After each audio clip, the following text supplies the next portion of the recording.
Bonjour. Hey, c'est tellement c'est stimulant. Là. C'est sûr qu'on vient de faire des pitchs d'entreprise. Ben oui, l'énergie est belle, là, tout le monde. On va continuer notre journée avec une belle discussion sur comment réfléchir au tourisme responsable pour le bien des communautés locales. Ceux qui veulent réseauter, je vous invite à sortir de la salle.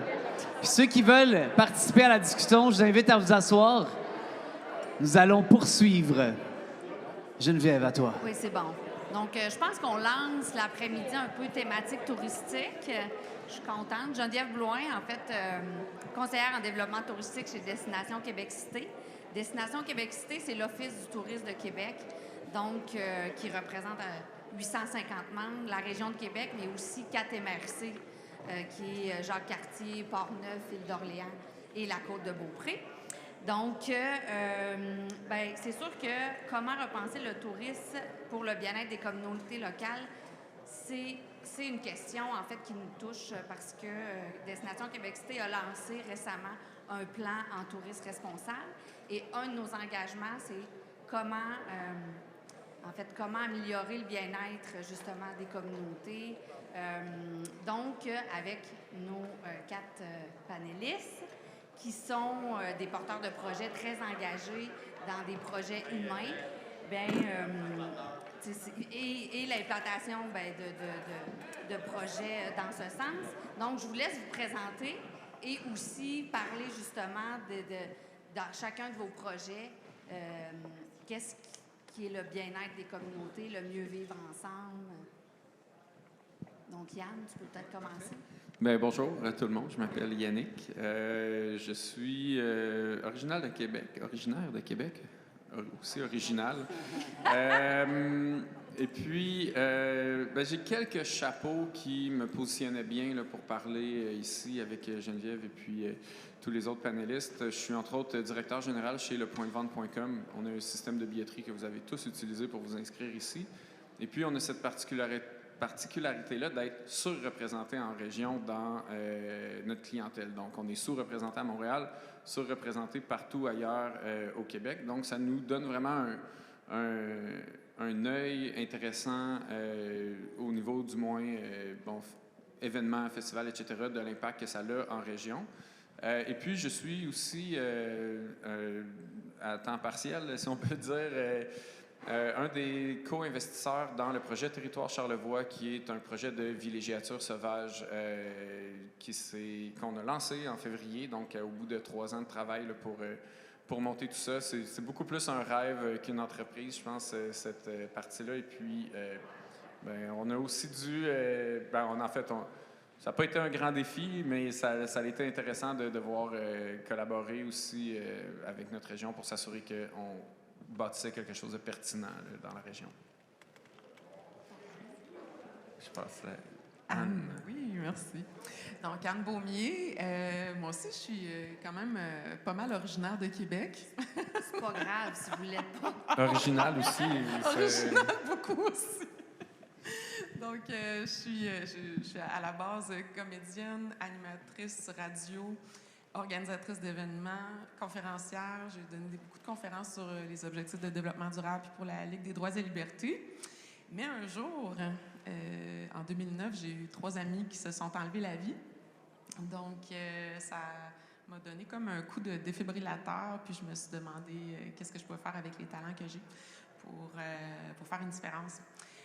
Donc, je me suis penchée sur comment on se sent quand on veut s'enlever la vie, tu sais, puis pourquoi. Donc, puis là, c'est comme si toute l'inspiration est arrivée de comment est-ce qu'on peut faire une société meilleure pour que ces merveilleuses personnes restent vivantes. Donc, c'est développer une société d'empathie. Donc, tu sais, souvent, on va dire comment ça va bien, tu sais, mais est-ce qu'on veut vraiment savoir comment la personne va, tu sais? Bon, en tout cas. Donc, c'est des outils comme la CNV, le focusing de la relation intérieure. Il y a plein d'outils là, pour être mieux ensemble, pour générer de la joie aussi. Vous savez, la danse traditionnelle québécoise, c'est un antidépresseur, hein? Donc, on a mis ça dans notre festival. Là. Pendant la pandémie, c'était plus des danses plus individuelles, mais bien inspirantes, le mouvement authentique, etc. Donc, ça commence demain. Donc, c'est du 22 au 25 septembre. On apprend à connaître les communautés autochtones aussi dans leur profondeur. Donc, c'est pas quelque chose de folklorique. C'est vraiment les aînés qui viennent nous parler de leurs traditions et comment est-ce que ces traditions-là peuvent répondre aux maux de notre société. C'est de l'art qui fait du bien. On a Mathieu Lupé qui est ici avec nous, qui est notre porte-parole depuis 12 ans. Merci Mathieu pour ton engagement. Donc, c'est ça, c'est tous des artistes inspirants qui ont un propos pour nourrir une société où il fait bon vivre. Donc, c'est pas un festival contre le suicide, c'est pour la vie, pour la santé. On a Carl Terrien ici qui va faire une conférence sur comment se responsabiliser face à sa santé dans la simplicité. Donc, on a plein de beaux mondes. Alexandre Guillemette qui est là, de Marché B. Donc, en tout cas, plein de monde inspirant avec des belles idées pour donner de l'espoir. Puis, c'est ça que je fais dans la vie, là, présentement. Je suis aussi thérapeute en focusing de la relation intérieure et fondatrice du concept de santé urbaine holistique. Donc, comment repenser les municipalités en s'inspirant de nos structures naturelles quand on parle de biomimétisme, etc. Donc, c'est ça que je suis. Moi aussi, beaucoup de chapeaux. Et je passe le micro. Hein? Oui, festivaldelpaix.ca si ça vous intéresse. Merci. Alors, bonjour. Je pense que je pourrais dire que je suis pas originaire parce que je suis originaire aussi de Québec.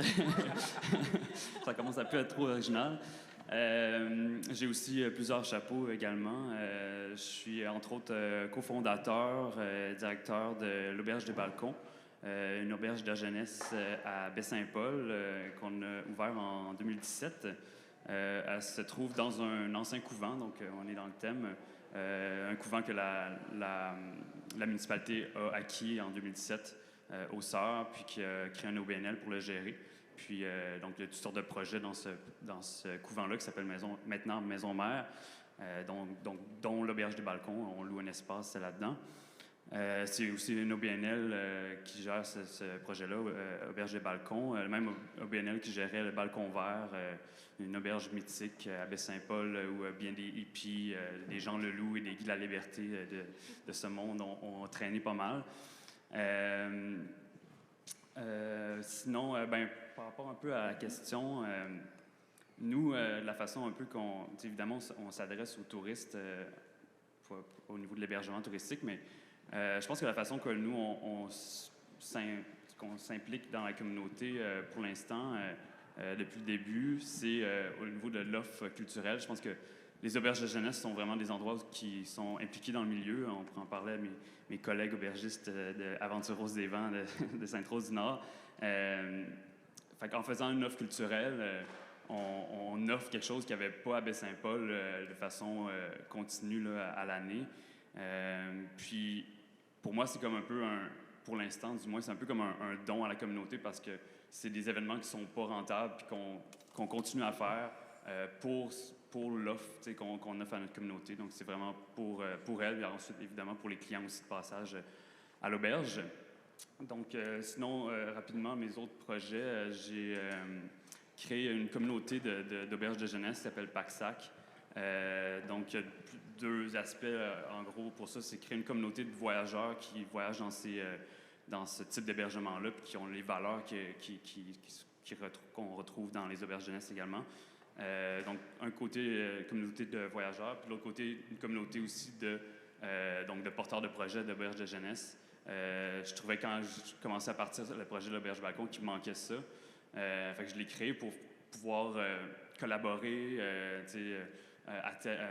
dans un futur proche, quand j'aurai le temps, se mettre en commun pour économiser sur des fournitures et tout ça, mais aussi s'entraider pour devenir plus écologique, choisir les meilleures pratiques de gestion et tout ça. Fait que ça, c'est un de mes projets. Puis un autre projet qui est en développement, c'est Fouine le Québec. C'est une autre plateforme numérique qui est, dans le fond, l'objectif carrément d'offrir une alternative aux grands sites de réservation internationales comme Booking.com, Expedia et tout ça, qui coûte cher, en fait, à tous mes collègues d'hébergement touristique. Et qui nous enchaînent un peu à ces plateformes-là parce qu'ils sont très utilisés. Puis une fois qu'ils sont très utilisés, c'est difficile de s'en sortir parce que sinon, tu es le seul de ne pas l'être et tout ça. Fait que j'essaie de créer une alternative à ça qui est en développement. Puis, au travers de tout ça, ramener ces revenus-là de cette plateforme-là au Québec au lieu de les envoyer ailleurs. Puis, en garder plus dans les poches des voyageurs et ou des porteurs de projets d'hébergement touristique. Puis, également aussi, une partie de ce projet-là, c'est qu'à terme, lorsque ça régénérera des profits, c'est de faire voter des projets qui sont proposés par des hébergements touristiques, des projets écologiques, de développement durable, etc., dans leur propre communauté ou dans leur propre établissement. Donc, c'est ça que ce serait des projets qui seraient comme financés par la plateforme, fait qu'encore plus d'impact là, au niveau des communautés puis du Québec là, en général. Ça ressemblerait à ça, je pense. Je passe la parole à un collègue Couvent aussi. Exact. Frédéric Drouin. Moi, je suis vraiment super original. Je viens de Montréal. Alors, mais j'ai souvent été à Québec. J'adore la ville. Mais bref, moi, mon background, c'est ingénieur. J'ai une maîtrise en énergie renouvelable. Je me suis vraiment beaucoup intéressé à la question environnementale puis la transition énergétique à un certain moment dans ma vie. Et puis, juste pour me rendre compte que la véritable transition énergétique, c'était peut-être quelque chose de plus intérieur. Donc, j'ai fait un changement de carrière. J'ai quitté ma vie de citadin pour m'expatrier dans une belle région qui s'appelle Val-Morin, proche de Val-David. Et puis, j'ai acquis un ancien couvent de sœurs, les Sœurs des Saints-Noms de Jésus et de Marie. Et puis, j'en ai fait un lieu de retraite. Donc, beaucoup, essentiellement, ma clientèle, c'est des organisateurs de retraites de pratiques méditatives, yoga, méditation. Alors, j'ai un seul chapeau, celui-là. C'est un gros mandat pour moi. Ça fait déjà 9 ans que je l'ai acquis. Et puis, c'est 2 bâtiments, un petit de 17 personnes, un plus gros de 40 personnes, et récemment une yourte où on tient nos activités méditatives. Et puis, je peux dire que une des façons d'implication dans la communauté, d'abord, ça a été pour moi de récupérer un lieu quand même qui avait une valeur significative dans la région, de le conserver, puis de lui donner une vocation qui était, dans le fond, j'ai poursuivi la vocation des sœurs à travers mes activités de ressourcement, puis aussi les activités de groupe. C'est surtout des retraites de groupe. Donc, pour moi, c'était vraiment important d'abord de conserver le lieu. Il y avait un enjeu au départ d'acquisition par des promoteurs qui allaient mettre ça à terre, puis faire... donc, il y avait un intérêt là de conserver cet héritage-là. Et puis, pendant longtemps, je l'ai opéré véritablement comme strictement un lieu qui était sous location pour des groupes externes, pour des organisateurs, donc une clientèle qui venait de l'extérieur de la région. Puis ça m'a troublé pendant longtemps parce que j'avais un très, très beau lieu qui n'était pas vraiment fréquenté par la communauté locale. Et puis, dans la pandémie, je me suis permis d'avoir un temps de recul et puis de m'imaginer comment le lieu pouvait être plus ouvert sur la communauté locale. Et puis, c'est là qu'est née l'impulsion de faire transiter un peu le couvent dans sa forme exclusive à des groupes, faire un lieu qui pourrait recevoir des gens sur une base individuelle, puis développer véritablement ce qui est en train de devenir un centre de santé. Donc, j'ai mis en place une yourte qui accueille un studio de yoga qui est ouvert à la communauté. J'ai ouvert le couvent sur semaine en espace coworking. Puis, c'est l'intention d'aller aussi développer des espaces pour des thérapeutes puis offrir des soins thérapeutiques. Donc, progressivement, on s'en va dans cette direction-là. Voilà. Super. Tu as effleuré un peu là, une de mes questions, les principaux enjeux, qu'ils soient positifs ou négatifs, quand on implante un projet touristique au niveau d'une région ou tout ça, ou comment on implante le projet, mais tout en étant soucieux, en fait, des communautés dans lesquelles vous le faites évoluer. J'aimerais vous entendre à ce sujet-là. Ben, allez. Ouais. L'enjeu, là, c'est beaucoup au niveau le défrichage des mentalités. Parce qu'on a beau avoir des super bonnes idées, quand les gens ne savent pas qu'ils ont le problème, c'est difficile pour eux d'aller chercher la ressource. Donc, c'est pas... c'est touché, tu sais, de dire on a collectivement tous un problème. Donc, puis c'est vraiment un travail de pédagogie incroyable. Donc, le festival propose des choses merveilleuses. Et comme je te disais tout à l'heure, pour moi, c'est le plus bel événement au Québec. mais sauf que je ne sais pas si c'est le nom qui rebute les gens ou, tu sais, il y a vraiment quelque chose à faire au niveau de... bon, il y a des zones où il n'y a pas de paix dans nos vies, juste dans le couple, dans la famille, avec les enfants. Si on a un enfant TDAH dans une famille de 3, 4, là, on a besoin d'outils pour mieux s'exprimer au travail. Si on est victime d'abus ou quoi que ce soit, il faut savoir s'affirmer. S'il y a de l'éco-anxiété, il faut avoir de l'espoir, savoir qu'est-ce qui existe, qui va bien. Tu sais, il y a comme plein d'outils qui sont là, qui sont apportés, mais que les gens, ils ne savent pas que ça pourrait les aider. Donc, puis aussi, lutter contre les chemins, les sentiers battus. Donc, le festival fait sortir des sentiers battus, propose autre chose. Je pense que c'est Einstein qui disait « à faire tout le temps la même affaire, on a toujours les mêmes résultats. » Bon, en tout cas, quelque chose comme ça. Donc, on propose d'autres avenues, mais là, il faut que les gens aient le courage de sortir de leur zone de confort. Et qui dit confort, dit confortable, et on veut sortir de ça. C'est ça, pour moi, vraiment le véritable enjeu.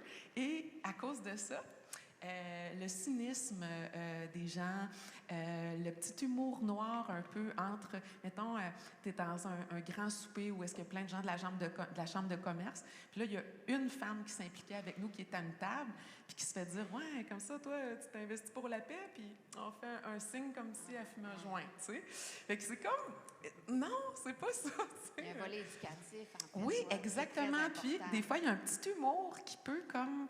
Oups, OK, il y a d'autres gens, des investisseurs potentiels qui sont là, qui voient ça. Vous savez comme, moi, je veux pas faire rire de moi.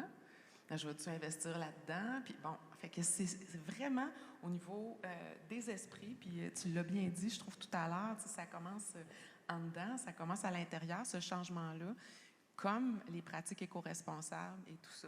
Donc, pour nous, aller chercher du financement, c'est un gros enjeu parce que les gens, il faut qu'ils sachent dans quoi ils investissent, il faut qu'ils soient curieux, tu sais. Fait que, puis, c'est d'aller chercher une tranche de public qui n'est pas nécessairement convaincu d'avance non plus. Parce qu'il y a des publics pour des salons spiritualité, mieux-être. Il y a des choses pour les gens qui aiment les festivals électro pour danser, etc. Puis vivre la communauté ensemble. Mais toutes ces personnes-là qui achètent des billets quand même assez chers, ils savent qu'ils vont vivre une super belle expérience ensemble. Mais nous, c'est grand public. Donc, c'est pour tous, pour les familles. Vraiment, tout le monde est bienvenu. Donc, ça aussi, c'est difficile d'aller chercher une tranche de non-convaincus. Ouais. Absolument. Vous autres, les gars, au niveau des enjeux, mais qu'ils soient positifs ou négatifs. Oui, c'est ça. Nous, on était, avec Territoire Charlevoix, on était vraiment bien accueillis. Puis, un constat que je fais à travers notre presque première année d'opération, c'est que la clientèle locale est vraiment présente chez nous. Donc, les gens de la Malbaie vont dormir à Malbaie. Dormir ailleurs dans ta propre ville, c'est un signe que tu acceptes le projet, je pense. Puis, tu sais, c'est sûr aussi que, nous, le projet a démarré avant la pandémie. Les gens en ont entendu parler avant la pandémie. Donc, on n'a pas comme été étiquetés comme les gars de la ville qui s'en viennent faire de quoi en région. Tu sais, on a vraiment réussi à... On n'a pas assez proche, par exemple, de rentrer là, puis d'avoir cette étiquette-là, mais ultimement, ça s'est bien passé. Puis, on a vraiment fait attention aussi dans toute l'attribution de nos contrats. Tu sais, c'est quand même un investissement majeur dans une région qu'on a fait, là. je peux bien vous lancer des chiffres, mais c'est grosso modo 2,5 millions de dollars qu'on a investi dans la région de Charlevoix en très grande partie. Puis on a fait attention d'aller chercher notre cèdre à une scierie locale, d'engager un entrepreneur local. Bon, c'est à travers un processus d'appel d'offres, mais ça se trouvait que c'était les plus qualifiés pour ça. Bon, notre staff, évidemment, est local. On développe des partenariats avec des entreprises locales aussi. Puis on est chanceux, il y en a partout là, dans Charlevoix, là, des beaux produits puis des belles initiatives. Puis on va continuer aussi de le faire puis d'aller vers ça. Puis ça fait que maintenant, on n'est plus... Pour l'anecdote, là, la blonde d'un de mes associés, c'est la fille à Patrick Roy. En 2019, au départ, genre Patrick Roy venait investir de l'argent dans Charlevoix. On est loin. Là, le mot était parti un peu tout croche, mais finalement, ça s'est remis tout en place. Puis c'est vraiment des petites affaires qui sont naturelles. On offre le café dans nos refuges. C'est la micro-torréfaction c'est ça, le micro-torréfacteur de Charlevoix, la brûlerie... la microbrûlerie de Charlevoix. Puis, bon, il y a plein d'autres produits comme ça aussi qu'on pourrait mettre en valeur dans le futur. Donc, c'est des choses vraiment simples, vraiment faciles à faire, qui vont juste faire en sorte que si tu n'es pas en train de t'investir dans ta propre communauté, tu es quand même en train de créer le plus petit impact possible au niveau de la communauté. Ou, en fait, tu es en train de créer un impact positif au niveau de la communauté dans laquelle tu vas t'établir. Puis ça, c'est... Je pense que c'est ça, c'est positif. Ça crée un impact positif. Hein? Y a-t-il une autre manière de le dire? Bien, justement, on peut continuer dans ce sens-là. C'est comment vous favorisez justement pas la conversation, mais l'implication de la communauté justement pour avoir un impact positif. C'est comment vous favorisez ces échanges où, là, toi, tu dis, tu sais, on fait affaire avec les producteurs locaux. Fait y a-tu d'autres... valorisation ou communication, exemple? Moi, il y a un rôle que je me suis donné dès que je suis arrivé, c'est au-delà du couvent, c'est moi, je porte le projet du couvent. Je suis une personne dans un petit coin de pays où tout le monde se connaît. Fait que je me suis beaucoup impliqué dans des organismes locaux. Tu sais, des troupes d'artistes. Il y avait l'école Waldorf qui venait s'installer à ce moment-là, puis qui voulait acquérir un ancien bâtiment d'une communauté religieuse. Je leur ai donné un coup de main pour faire la négociation avec la communauté religieuse. Après ça, j'ai donné de l'argent, financé des dons à l'école Waldorf, mais juste l'implication de ma personne dans la communauté, ça donne un rayonnement positif au couvent, évidemment. Mais je vais vous parler d'une grosse erreur que j'ai faite. Parce que j'ai acquis le couvent, ça s'est bien passé, mais j'ai acquis aussi la montagne en arrière du couvent, qui était une montagne qui était bien connue de la communauté, puis sur laquelle je donnais des sentiers privés. Et je me suis dit, quel beau coin pour mettre des petites cabanes, puis faire de l'ermitage, puis mettre des petites tiny houses. Puis là, j'étais parti en grand avec mon projet. Mais contrairement au couvent, je devais demander un changement de zonage. Donc, il y a tout un processus avec la municipalité puis des étapes. Et je me suis vraiment laissé guider par la municipalité dans la manière de réaliser le projet. J'ai investi, j'ai suivi toutes les étapes.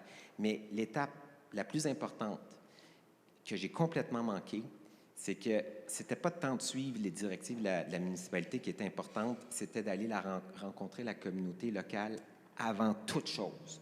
Parce que la municipalité propose un plan, puis tu peux le suivre, puis eux, ils impliquent la communauté à la fin du processus. Puis là, je me suis fait avoir parce que la communauté ne s'est pas sentie accueillie. Puis j'aurais dû, en rétrospective, aller dès les premiers pas, dès les premières idées de la conception du projet, former un comité avec la communauté puis les inclure dans le processus. Ça a causé une onde de choc. Le projet a été rejeté, puis il n'a jamais vu le jour. Fait que ça, c'est mon conseil. Si vous avez un projet, allez voir la communauté avant d'aller voir la municipalité. Enfin. mon expérience. C'est un très bon conseil. Je vais faire ça la prochaine fois. Mais là, j'ai été chanceux. J'ai pas eu ta malchance. Mais c'est vrai, pour vrai, on prend pour acquis que la municipalité représente les intérêts des citoyens. Mais ben, c'est vrai, là, c'est sûrement dans leur mission, etc. Mais ça vaut la peine d'écouter spécifiquement ceux qui sont le plus près aussi. Nous, on avait, en fait, sans s'en rendre compte, là, mais on a un ermitage aussi. Nos voisins, c'est les petits frères de la Croix. Là, donc, c'est un ermitage aussi. Fait qu'eux autres, de savoir que ça allait être un terrain de camping où le but, c'est d'espacer les gens puis que personne n'a accès à son terrain en voiture ou qu'il y a maximum une trentaine de sites sur un terrain de 600 acres, bien, il était plus que content. Puis nous autres, on était comme, bien, en passant, c'est réciproque. On est vraiment content d'avoir un ermitage comme voisin. Là. Mais j'avoue que c'est un angle mort là, que, honnêtement, par pure chance, j'ai évité, mais que j'aurais vraiment pu me retrouver là aussi. Bon conseil. Tout le monde l'a noté? C'est bon. Je pense aussi, nous, à l'Auberge de Balcon, on était assez bien accueillis de la communauté en général. Parce que, il n'y avait pas ce type d'offre-là, en fait, à Baie-Saint-Paul. En fait, un offre d'hébergement à prix abordable, modique. Fait que, premièrement, les autres hébergements ne se sentaient pas vraiment en compétition ou qu'on prenait leur place et tout ça. Mais aussi, on a répondu vraiment à un besoin de la communauté ou de la communauté qui s'en venait, si on peut dire, les nouveaux arrivants et tout ça. Il y a énormément de gens qui sont passés par l'auberge parce qu'on offre des chambres à bas prix pour tester Baie-Saint-Paul, pour venir un peu vivre la région, passer une semaine, 2 semaines, s'en aller, revenir, passer encore quelques jours, des semaines, des mois. Au début, on faisait aussi vraiment de l'hébergement à la semaine, fait que c'était vraiment encore plus abordable que nos nuitées touristiques là, à la nuitée. Fait que, c'est sûr que quand ça répond, je pense que là, c'était tout naturel, mais une bonne façon de s'assurer que qu'on ait une bonne réception de la communauté, c'est de s'assurer que ça réponde aussi à un besoin de la communauté. Puis dans ce cas-là, ça se passe bien. Puis tout ce que tu dis comme produit, le café Charlevoix, des trucs comme ça, il y a ça, mais aussi comme toutes les activités aussi, ou des trucs comme des sous-projets un peu qu'on peut faire dans nos propres projets.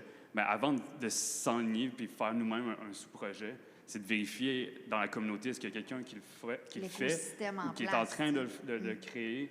Puis ils font probablement mieux déjà parce qu'ils ont l'expérience. Puis de toute façon, tu ne veux pas aller compétitionner. Puis souvent, les petits milieux, il n'y a pas nécessairement de la place pour 2 compétiteurs dans un même secteur. Fait que je pense que c'est ça aussi, c'est les fournisseurs et tout ça, mais c'est aussi tous les aspects de nos services, dans le fond, s'assurer que c'est en complémentarité avec la communauté. C'est bon. Au niveau touristique, c'est sûr que souvent, il y a de la saisonnalité qui vient avec ça. Fait que Charlevoix, peut-être plus l'hiver, mais l'été aussi. Mais ça, comment, quand on implante un nouveau projet ou tout ça, est-ce que il y a des choses à prendre en considération au niveau des communautés locales aussi, mais peu importe, c'est quoi l'enjeu? Au niveau de la saisonnalité, au niveau, par exemple, Charlevoix, est-ce que, au niveau de la main-d'œuvre, au niveau, quand c'est l'hiver, il y a plus un boom touristique, au niveau de la saisonnalité, est-ce que ça a un impact?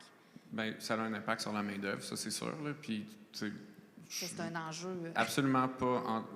C'est à 0 moment un jugement, mais des travailleurs saisonniers, il y en a beaucoup, spécifiquement dans Charlevoix, qui vont travailler une saison ou un moment de l'année, puis qui vont apprécier prendre du temps pour eux autres, puis rester sur le chômage une autre partie de l'année.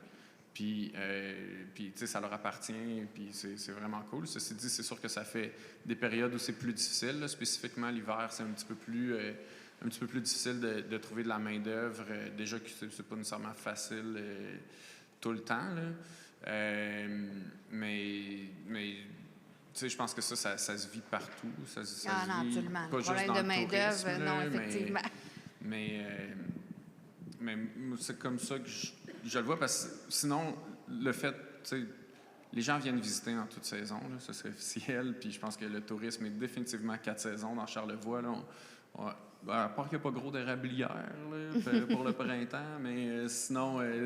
L'offre est assez développée. Oui, c'est ça. Il y en a quelques-unes, là, mais tu sais, c'est pas les bois francs, mettons. Mais je sais pas si toi, tu le vis. En fait, tu sais, je pense que c'est justement l'occasion dans des basses saisons ou dans les entre-saisons, parce que dans Charlevoix, effectivement, c'est un peu plus comme les entre-saisons, qu'il y a des saisons qui sont plus mortes. Tu sais. Avril, novembre, là, on peut les nommer. À Québec aussi. Mais c'est une occasion de, justement, parce que pour nous, on est en processus d'ouvrir un bistrot qui va être ouvert à tous et qui s'adresse encore plus aux locaux qu'à nos clients. Puis, tu sais, je pense que les locaux, eux, sont tout le temps là. On l'espère, en tout cas, sauf les villages, malheureusement, fantômes avec d'autres problématiques. Mais, tu sais, les locaux, eux, sont là à l'année. Fait que dans les entre-saisons, tout ça, c'est là que c'est l'occasion de s'adresser à eux, de leur offrir des services à notre communauté. Tu sais. Même chose, comme tu parles avec toi, d'offrir des cours de yoga, tu sais, à faire encore plus d'offres de services qui s'adressent vraiment à la communauté parce que on se retrouve en communauté. En novembre, c'est Baie-Saint-Paul, c'est Baie-Saint-Paulois, Baie-Saint-Pauloise, puis c'est pas mal tout. T'sais. Tous les restos sont fermés sur la rue Saint-Jean-Baptiste en novembre, si je ne me trompe pas. Hein? Ben, pas toutes, là, mais c'est là la qu'il y plupart. en a plusieurs. Ouais. Ils prennent un break, là, mérité encore plus avec la pénurie de main-d'œuvre. Ils sont comme, OK, là, on prend un break.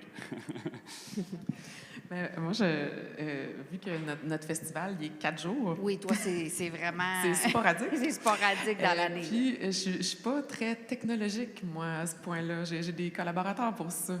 Il y en a qui vont se reconnaître dans la salle. Mais c'est ça. Donc, ça fait longtemps que je me fais dire ce que vous proposez, ça fait tellement de bien, ça devrait être à l'année. Mais, tu sais, on donne tout beaucoup, là, tu sais, pour que ça se passe ces 4 jours-là, tu sais. Donc, puis là, j'ai ma vie à moi aussi, etc. Donc, là, dans le fond, ça serait de faire grandir l'équipe pour offrir des activités à l'année, pour que nos réseaux sociaux soient actifs à l'année, parce que ce qu'on se rend compte aussi avec les algorithmes, c'est que quand on n'est pas actif à l'année, on arrive pour faire la promotion, puis oups, tout à coup, on perd nos la abonnés. ouais. Exactement, c'est ça. Donc, on va comme bonifier, on va vraiment se créer une équipe là, pour nourrir les réseaux sociaux, puis faire qu'on entende parler de ce festival-là, quitte à créer un à côté qui servirait peut-être à financer l'OSBL, tu sais, puis nos activités. Donc ça fait longtemps qu'on en parle, là, mais c'est de mettre le jus de bras pour le faire. Il n'y a pas de ministère de la paix encore au Québec. Mais le festif fait bien ça. À Baie-Saint-Paul, justement, s'impliquer en toute saison, là, ou presque. Oui. Ils ont, ben là, je ne sais pas si ça va revenir, la tournée dans les rues, mais sinon, tu as eu l'hivernal qui est devenu tranquillement le party de Noël. Là. Si l'hivernal n'existe plus comme tel, là, si je ne me trompe pas, tu pourrais me le dire. Mais Effectivement, ça n'existe plus. Hein. Sinon, tu as le festif à l'école qui est pendant la rentrée aussi. Puis tu as donc l'automne, mettons. Et puis, tu as le festival qui est, qui est au mois de juillet, normalement, là, en pleine vacances de la construction. Le cabaret festif aussi. Cabaret festif, c'est vrai, qui est là tout le long. C'est que, tu sais, eux, ils ont réussi à atteindre cet objectif-là, d'être là, tu sais, dans la saisonnalité, mais en rejoignant plusieurs autres points, comme, par exemple, aider leur organisation avec le cabaret festif, entre autres, puis s'impliquer dans leur communauté avec le festif à l'école, l'organisation du marché de Noël. Je me rappelle jamais exactement c'est quoi, là, parce que ça a commencé par un événement. J'étais cool avant, OK, puis j'allais dans les événements. Maintenant, c'est fini. Mais c'est ça. Bref, mais je trouvais que c'était un bel exemple, justement, de festival qui fait à l'année. Mais si tu connais ces gens-là, j'aimerais bien être en lien pour s'inspirer. Ben oui, absolument. Ouais, vraiment. Hugo les connaît très bien aussi.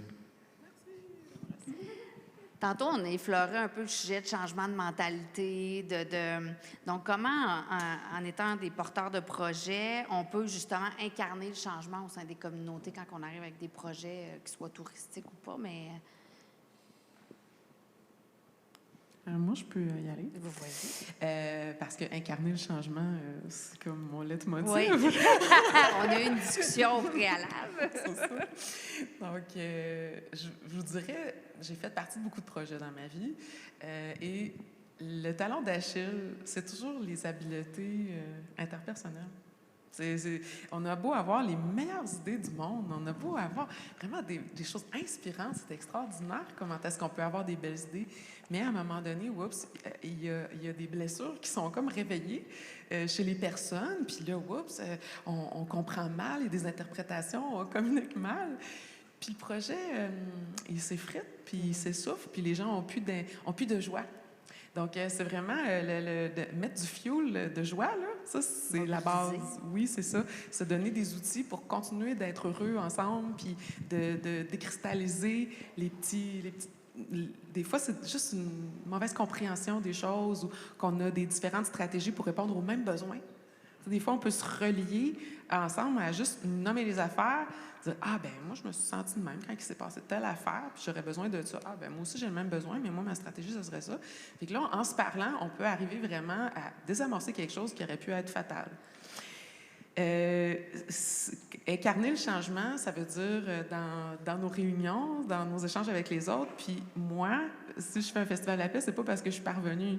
J'ai des outils, là, mais quand je suis fatiguée ou que je suis en SPM, il faut que je me gère, puis il faut que, c'est vraiment dans l'humilité là, que je fais ce festival-là, puis je me transforme à travers lui.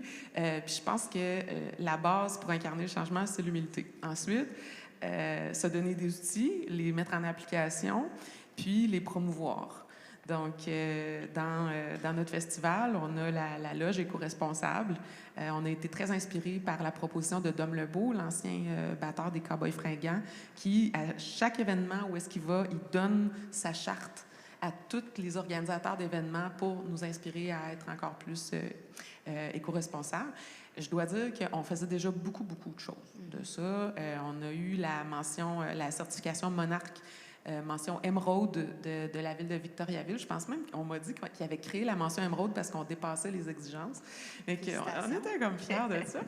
Mais là, c'est ça. Ça fait quand même quelques années qu'on plante plus d'arbres pour compenser nos émissions de GES, mais on veut recommencer à le faire. Mais c'est ça. Donc, d'incarner le changement à l'intérieur de l'organisation, proposer des avenues pédagogiques pour les festivaliers. Donc, on a un petit encart « Soyez des éco-festivaliers » sur notre dépliant. On invite les gens à faire un pique-nique zéro déchet. On a une équipe verte sur le terrain pour que les gens trient leurs affaires dans les bonnes poubelles, parce que c'est sûr qu'avec Victoriaville, on a accès à beaucoup de facilités pour l'éco-responsabilité. On invite les gens à apporter leurs bouteilles. On a une station de remplissage de bouteilles fournie par Gestera. Donc, c'est sûr que c'est un peu la manne là, pour le développement durable à Victoriaville. Mais c'est ça. Donc, ça passe beaucoup par la pédagogie là, pour incarner le changement. Pour moi, incarner le changement, c'est s'il y en a qui sont passés au couvent, peut-être pas, mais si un jour vous passez, les gens, ce qu'ils vont me dire, c'est qu'ils vont me dire qu'ils sentent, ils sentent une authenticité dans le projet. Pour moi, incarner le changement, c'est simplement, j'ai réalisé moi dans ce couvent-là, puis c'est mon âme. Puis ça m'a pris, c'est que je me suis découvert à un moment donné dans la vie, puis j'ai voulu me transmettre ce que j'étais profondément dans une réalisation. Puis pour moi, le changement, c'est beaucoup ça. C'est de se découvrir, puis c'est de donner ce qu'on est au monde, de la meilleure manière possible, à travers une création. Puis c'est tout ça qu'en fait, on est là pour ça. Absolument. C'est ça, je pense que c'est effectivement, par nos entreprises, par nos projets, en fait, c'est là qu'on incarne le changement, c'est en le faisant, c'est en réfléchissant en amont pour réfléchir à c'est quoi, comment qu'on peut faire partie de la transition écologique et sociale et tout ça. Puis une fois qu'on a bien pensé à ça, qu'on a bien discuté avec tout le monde, qu'on a bien discuté aujourd'hui pendant 2 jours ici, 3 jours, après ça, une fois que les bases du projet est bien réfléchies, c'est de le faire en fait. Puis une fois que c'est fait, il reste juste à le communiquer, autant sur des trucs comme des réseaux sociaux, mais sur place aussi. Oui, l'implanter dans les communautés. Oui, puis après ça, sur place, dans l'endroit où, comme avec un festival, mettons, tu parles d'encore ou de... c'est après ça de communiquer qu'est-ce qu'on fait, puis les raisons derrière, puis un peu tout ça, qui revient un peu à l'éducation que tu parlais plus tôt. Puis, c'est ça, fait que faire comprendre aux gens qu'est-ce qu'on fait puis pourquoi on le fait. Puis, à ce moment-là, ben, je pense que ça a un impact nécessairement petit ou grand aux gens. Puis, c'est là qu'eux, ensuite, peuvent être inspirés et incarner le changement à leur tour. Ce qui peut être vraiment le fun aussi, c'est d'avoir, tu sais, les programmes d'éducation et d'études internationales, là, il faut qu'ils fassent du bénévolat dans la communauté. Puis, c'est intéressant d'avoir des jeunes sur le terrain qui éduquent les adultes à trier, que ça aille à la bonne place. Là, c'est comme, les futures générations sont là pour faire le petit red flag, là, tu sais, faites attention à nous, tu sais. C'est un bon point sur le bénévolat. Comment est-ce que la communauté, en avez-vous dans vos projets ou comment ça, c'est un très bon point? Nous, on a fait dans la phase de lancement, quand on avait 600 heures qu'à explorer et puis aménager, puis t'as beau engager du monde, là, ça va te coûter les yeux de la tête. En fait, même si tu engages du monde, puis même si ça te coûte cher, puis même si tu as les moyens de tout payer ça, ça va tellement être long. Puis, nous, on avait déjà réussi, par exemple, en 2019, 2020, etc., à faire vivre la vision qu'on voulait pour le projet. Donc, à être capable de la communiquer efficacement avec le public, avec ceux qui allaient devenir éventuellement nos premiers clients, etc. Puis, à un moment donné, c'est venu sur le sujet, là, puis on a décidé de faire vivre l'expérience aux gens en avance, moins organisé, ça c'est officiel, puis tu sais, plus broche à foin, mais on leur disait, venez camper chez nous, venez passer 2 jours, tout ce qu'on vous demande, c'est de nous donner entre 3 et 6 heures de votre temps pendant votre séjour pour ramasser des branches sur le bord de nos sentiers ou il y a 1 million d'autres petits trucs comme ça qu'ils peuvent faire. Là. J'avais un exemple en tête, mais presque déplacé. Ouais, OK, j'y vais. OK. De toute façon, j'ai tout dit plein d'affaires, mais le premier terrain qu'on a acheté, là, on l'a acheté à des criminels qui faisaient pousser du weed. Puis la Sûreté du Québec ont juste coupé le système d'irrigation puis arraché les plants, mais ils ont laissé tous les sacs.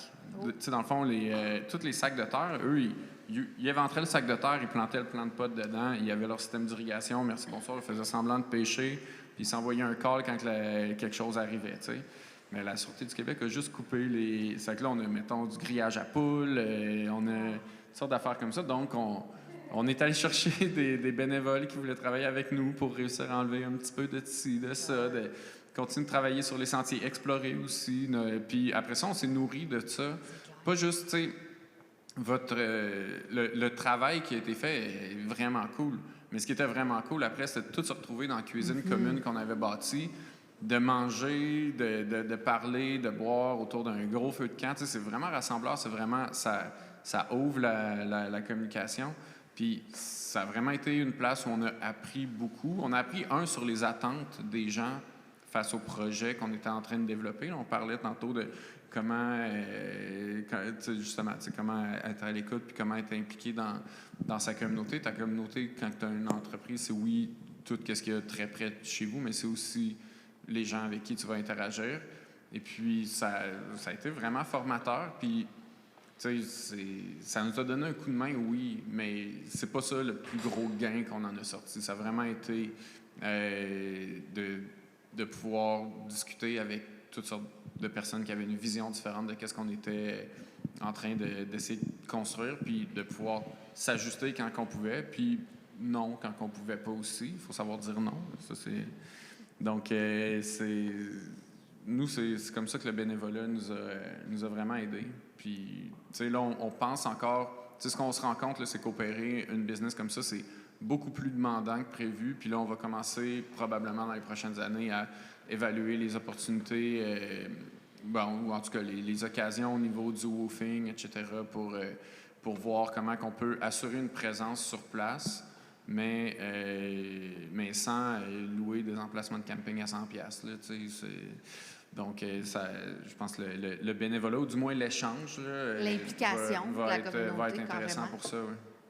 Si tu me permets, moi, ce que j'observe dans ce que tu as exprimé, de se réunir autour du feu, de manger ensemble, c'est comme s'il y a un resserrement du tissu social.